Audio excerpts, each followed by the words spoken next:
द्विगुणित होइछि जयी राजगुरुଙ୍କ साहस ଓ पराक्रम। गर्जी उठिछि तरबारीर झंकार, धनुर टंकार, पाइक मानकर कुहाट आउ रणहुंकार रे प्रकंपित गगन पवन।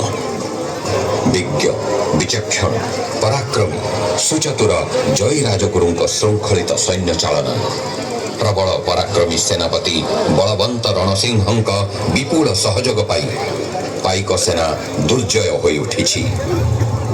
ओडिया नारी सेना बाहिनी भी घर कोणरू बाहरी आसिछंती युद्ध रे सामिल हेबा पाई।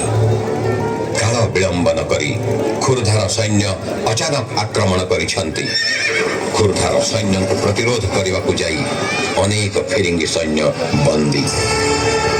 2000 सैन्य धरी जयी राजगुरु संधि बाहन रे बारवाटी दुर्ग उपरे चारिपटु अचानक आक्रमण करिछंती।